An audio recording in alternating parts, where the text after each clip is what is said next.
Good morning, everybody. It is Friday, March 20th, 2026, and I've got all your news for your rush hour.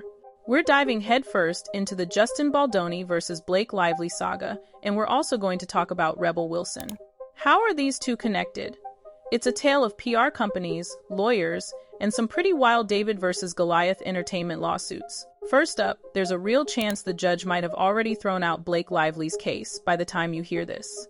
That's a big prediction, and we're all just waiting for that official judgment, basically telling them, knock it off, case dismissed. It could happen any minute, or the judge might just toss some of the claims. Things are moving fast. We actually thought we'd have an answer last week. Now, let's talk about this document making the rounds, showing Colleen Hoover and Blake Lively fangirling over Taylor Swift. You know how it is with celebrities?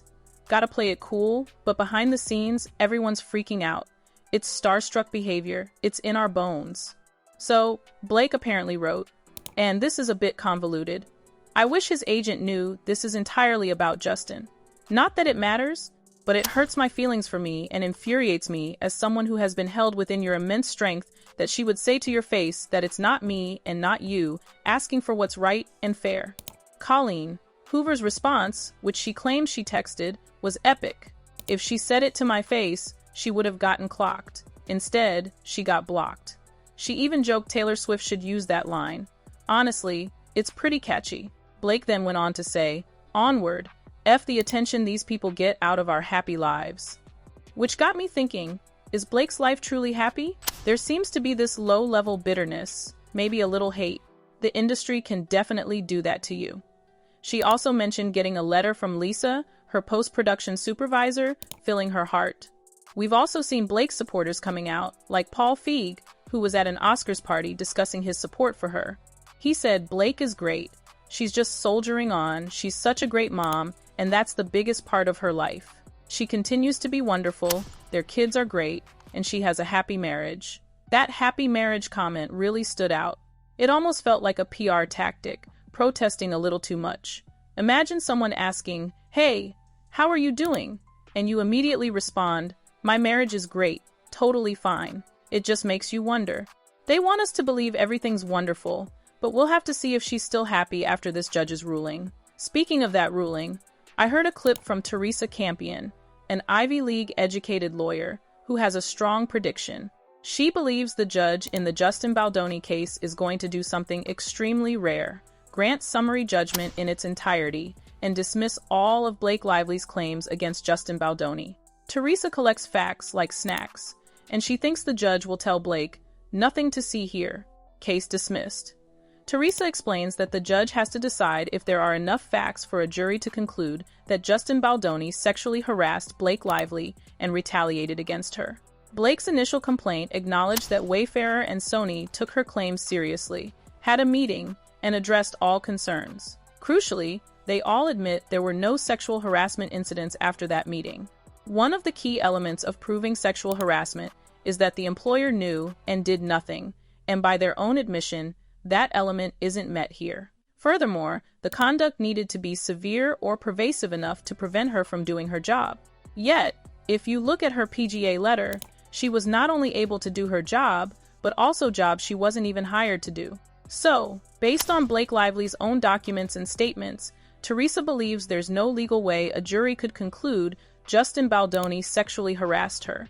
It seems Blake tried to put together this PGA letter to get an executive producer credit. It's a common thing in Hollywood, but it also meant she had to provide receipts showing how important she was to the movie, which now contradicts her claims of being unable to work. The judge will likely find the 8 months between Blake's protected activity in January and the alleged retaliation in August too long, especially with everything that happened in between. This makes a direct link impossible for a jury, so Teresa believes Justin Baldoni will be fully vindicated. Now, let's pivot to Brian Friedman, Baldoni's attorney, who is incredibly connected in entertainment law. The email he wrote, which we'll discuss next, is stern and involves sex trafficking, a wild story connected to Rebel Wilson. We've already heard leaked audio from Jed Wallace, where Rebel Wilson's PR team appears to be plotting a smear campaign against Amanda Ghost, a producer on Rebel's directorial debut, The Deb. But is it a smear if the accusations are true? If a PR company reports violent acts to magazines, is that a smear? I don't think so. Brian Friedman's email to Amanda Ghost's law firm is intense. He stated he was tired of small-minded tactics that miss the big picture. He warned, "I don't think your client wants what we have learned being the subject of a public discord. Our cross-complaint includes sex trafficking, which can't be good for the film, but is the truth. I suggest you be prepared to make your best offer, but if this does not settle, be prepared to explain why your client caused a $30 million loss." Yikes! So, what's the connection between Ghost and Russian oligarch Len Blavatnik mentioned in the Epstein files? The Deb is Rebel Wilson's directorial debut, where she's both director and star, with Amanda Ghost as the producer, backed by a billionaire. Things blew up when Rebel publicly accused Ghost of blocking the movie's premiere, embezzling money, and inappropriate behavior toward the lead actress. Rebel claims she was whistleblowing, believing the lead actress was being groomed. The producers immediately sued Rebel for defamation. Rebel countersued, doubling down on her claims. The lead actress even sued Rebel, calling the allegations false. Then came the leaked audio, allegedly showing Rebel's PR team discussing a smear campaign against Ghost, including anonymous websites and extreme accusations like sex trafficking. Ghost's side says Rebel was behind it, but Rebel denies involvement, claiming she's a victim of a smear campaign herself. Rebel Wilson is either a sociopathic star making things up, or she's the victim here. I personally lean towards Rebel telling the truth. It's difficult to understand why any normal person would poke a billionaire bear. She even tried to buy the film rights to make it all go away, emailing Blavatnik directly. She also pointed out that the lead actress, Charlotte McKinns, with only a few thousand fans, is suddenly getting a huge deal and living a luxurious lifestyle. Rebel questions if this is because McKinns is going along with the producer's behavior. If Rebel Wilson had information that Amanda Ghost was inviting Charlotte McKinns into her bathtub, and Rebel, as the director, believed the actress wasn't okay with it, then she was trying to call out bad behavior. If Brian Friedman is sending emails accusing Ghost of sex trafficking, and it's not true, that's crazy. But if it is true, and a lead actress was promised things in exchange for other things, then it's starting to get very Weinstein-y. This is a costly time to be alive for Rebel Wilson, but I think she's trying to expose something important. I reserve the right to change my mind, but for now, I'm on Rebel's side. We'll have more content this afternoon. My next episode might be covering the Baldoni case dismissal. We'll see. We'll be back later. As always, I'm Dave. This is The Rush. What a costly time to be alive for Rebel Wilson. I reserve the right to completely change my mind if it comes out that she's power-hungry and orchestrated all of this, but I just don't see it. What I often notice from actors, especially directors like Baldoni, is that they'll do anything to get their movie across the finish line.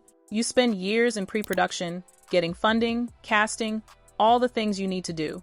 Then, if the producers suddenly decide not to release your film, and you believe it's because of whistleblowing that happened behind the scenes, that might be enough to expose everything, even if it costs you millions of dollars in legal fees. I think I'm usually pretty good with my intuition on these types of things, but again, I'm reserving final judgment. If more information comes out showing zero connection between Amanda Ghost and sex trafficking, then Friedman's emails accusing her of these things are absolutely crazy. But if we find out that people were being moved across distances in a way that constitutes sex trafficking, and Amanda Ghost was somehow involved, and a lead actress was promised things in exchange for other things, then it's starting to get very Weinstein-y. At the very least, even if it's not illegal, Rebel Wilson was trying to call out bad behavior. Can we just get HR on the line? That's it from me.